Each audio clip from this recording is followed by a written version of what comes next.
Assalamualaikum warahmatullahi wabarakatuh. Dalam kesempatan kali ini, saya akan melanjutkan pembahasan kitab Jurumiyah.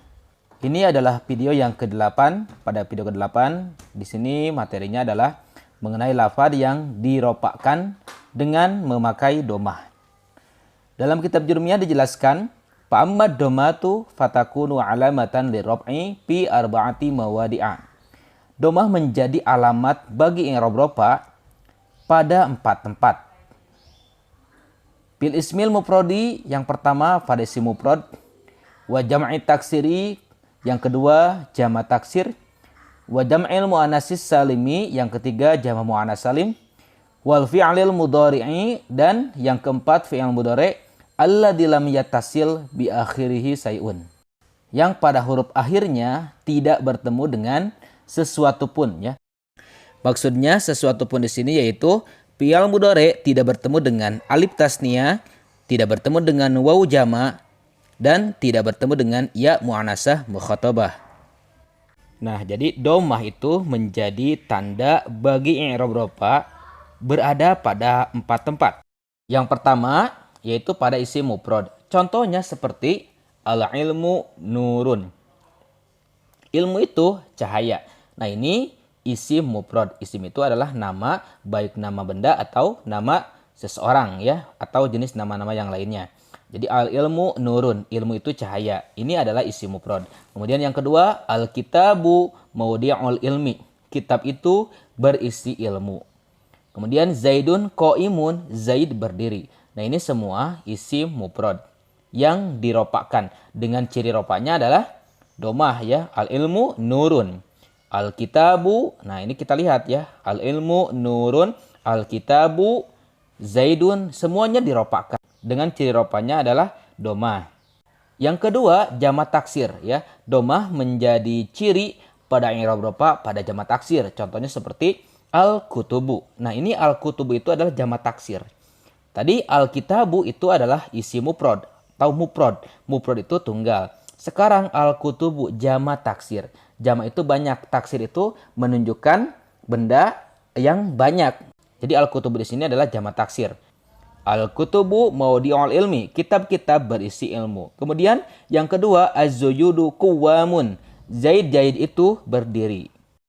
Selanjutnya, domah menjadi tanda pada i'rab rofa yaitu pada jama muannats salim. Contohnya al-hindatu qaimatun. Nah, ini al-hindatu itu jama muannats salim. Jama itu yaitu banyak, ya. Muannats di sini adalah perempuan, salim yang selamat. Al-hindatu itu jama muannats salim dari isim mufrad hindun. Nah, isim mufrad hindun jama muannats salimnya yaitu al-hindatu. Jadi ditambah di akhirnya alif dan ta. Hindun jadi hindatu, ya. Nah, itu adalah contoh jama muannats salim. Arti dari al-hindatu qaimatun yaitu hindun itu berdiri. Kemudian al-muslimatu thalibatul ilmi. Nah, di sini al-muslimatu. Al-muslimatu yaitu jama muannats salim. Isim mufradnya adalah muslimun atau al-muslimu. Ditambah alif dan ta karena menunjuk jama muannats salim jadi al-muslimat. Nah, al-muslimatu thalibatul ilmi. Wanita-wanita muslim itu menuntut ilmu. Kemudian yang keempat yaitu fi'il mudhari yang pada huruf akhirnya tidak bertemu dengan alif domir tasniyah. Contohnya ya'lamu, yadribu. Jadi ini adalah bentuk fi'il mudhari yang tidak bertemu di akhirnya dengan sesuatu pun, ya. Di sini contohnya tidak bertemu dengan alif domir tasniyah. Contohnya adalah ya'lamu yang artinya dia mengetahui. Yadribu dia memukul. Baik, selanjutnya untuk memperkuat mengenai tadi yang sudah dijelaskan, ya, mengenai isim mufrad, jama muannats salim, jama taksir dan fi'il mudhari. Di sini akan dijelaskan mengenai ta'rif atau definisi, ya, dari isim mufrad, jama taksir, jama muannats salim dan fi'il mudhari. Yang pertama isim mufrad. Apa itu yang disebut dengan isim mufrad? Ma laisa mutsannan wala mazmu'an wala mulhaqqan bihima wala minal asmail khamsah. Yang disebut dengan isim mufrad yaitu isim yang bukan musanna atau bukan tasniyah. Jadi isim mufrad adalah isim yang bukan menunjukkan dua. Bukan pula jama, ya. Jama di sini adalah sesuatu yang banyak. Jadi bukan yang menunjukkan banyak. bukan mulhak jama dan bukan mulhak tasniyah. Mulhak di sini adalah sesuatu yang menyerupai. Ya, bukan sesuatu yang menyerupai kepada jama dan tasniyah. Dan bukan pula dari asmaul khamsah atau isim-isim yang 5 yang insya Allah nanti akan dijelaskan ya, yang dimaksud dengan isim 5. Jadi isim mufrad itu adalah isim yang bukan tasniyah, bukan jama, bukan mulhak jama dan bukan mulhak tasniyah, dan bukan juga dari kumpulan isim-isim yang 5. Contoh dari isim mufrad yaitu Zaidun qaimun. Zaid seorang diri ya. Zaid berdiri. Jadi seorang namanya Zaid, dia berdiri.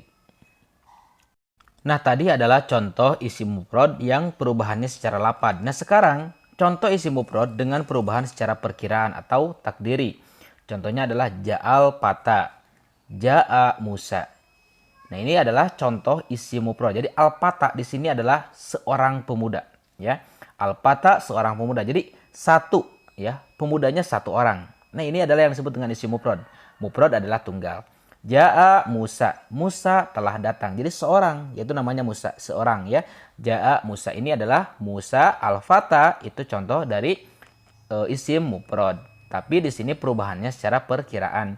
Ja'al fata, seorang pemuda telah datang. Ja'a Musa, Musa telah datang. Kemudian yang kedua, jamak taksir. Apa itu yang disebut dengan jamak taksir? Ma taghayyaru an bina'i mufradihi. Nah, jamak taksir adalah lafaz yang berubah dari bentuk mufradnya. Jadi jamak taksir adalah lafaz yang berubah dari bentuk mufradnya. Contoh, kitabun. Nah, ini kitabun adalah isim mufrad, ya, nama yang menunjukkan satu, ya. Kitabun atau satu benda. Kitabun satu kitab atau satu buku. Kemudian berubah menjadi kutubun yang artinya kitab-kitab atau beberapa buku. Nah, itu ya maksudnya dari jamak taksir. Kemudian masjidun. Nah, ini masjidun satu masjid. Berubah menjadi masyajidun yang artinya beberapa masjid. Kemudian zaidun satu zaid berubah menjadi zuyudun beberapa zaid. Nah, itu ya yang dimaksud dengan jamak taksir. Jadi jamak taksir adalah sesuatu yang berubah dari bentuk mufradnya. Selanjutnya, jama mu'annas salim. Apa itu yang dimaksud dengan jama mu'annas salim? Ma jumi'a bi alifin wa ta'in mazidataini. Jadi jama taksir adalah lafaz yang dijamakkan dengan memakai alif dan ta yang ditambahkan. Contoh lafaznya adalah muslimatun. Nah, ini bentuk tunggalnya atau bentuk mufradnya adalah muslimatun. Selanjutnya katibatun. Nah, ini bentuk tunggalnya atau mufradnya dari kalimat katibatun. Nah, yang muslimatun dan katibatun itu adalah bentuk mu'annas dari muslimun dan katibun. Selanjutnya, yang keempat yaitu fi'il mudhari. Apa itu yang dimaksud dengan fi'il mudhari? Ma dalla ala hadasin yaqbalul hal wal istiqbal. Fi'il mudhari adalah lafaz yang menunjukkan kejadian. Kejadian di sini adalah perbuatan, baik yang sedang berlangsung atau yang akan datang. Nah, itu ya yang disebut dengan fi'il mudhari. Nah, selanjutnya di sini contoh fi'il mudhari yang bertemu dengan alif dhamir tasniyah, waw jama dan ya muannasah mukhatabah. Yang pertama ini adalah bentuk fi'il mudhari yang sudah bertemu dengan alif dhamir tasniyah. Awalnya yaf'alu atau yajlisu. Kemudian bertemu dengan alif dhamir tasniyah maka berubah yaf'alu dan yajlisu itu jadi yaf'alani dan yajlisani. Kemudian yang B ini bentuk fi'il mudhari yang bertemu dengan waw dhamir jama. Contohnya adalah yaf'aluna. Awalnya yaf'alu ditambahkan dengan waw, ya di sini adalah waw dhamir jama. Jadi menunjukkan jama. Jama di sini adalah banyak. Yaf'aluna atau yajlisuna. Kemudian yang C ini adalah bentuk fi'il mudhari yang bertemu dengan ya muannasah mukhatabah. Contohnya adalah taf'alina atau tajlisina. Kemudian yang D ini adalah contoh fi'il mudhari yang bertemu dengan nun taukid syakilah. Contohnya taf'alunna atau tajlisunna. Kemudian yang E ini adalah bentuk fi'il mudhari yang bertemu dengan nun taukid khafifah. Contohnya la taf'alun atau la tajlisun. Nah, di sini ada perbedaan ya antara nun taukid khafifah dan nun taukid syakilah. Kalau nun taukid syakilah itu nunnya bertasdid. Jadi cara penyebutannya itu berat ya, syakilah di sini. Kemudian di sini ada lagi nun taukid khafifah. Nah, ini nunnya berharokat sukun. Ini cara penyebutannya ringan. La taf'alun atau la tajlisun. Nah ini ya mengenai contoh-contoh fi'il mudhari yang bertemu dengan domir alif tasniyah, wawu jama, ya muannats mukhatabah, dan nun taukid syakilah dan khafifah. Nah selanjutnya mengenai tadi yang sudah dijelaskan ya, domah itu jadi tanda dalam i'rab rafa itu pada 4 tempat.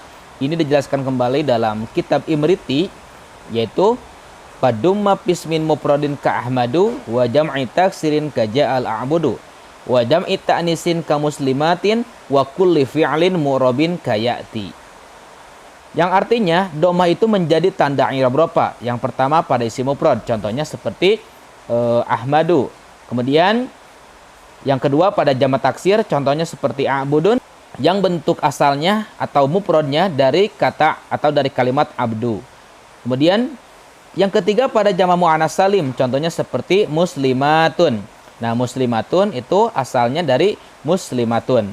Dan pada semua fi'il mu'rab atau fi'il mudhari, contohnya seperti yaqra'u atau ya'ti.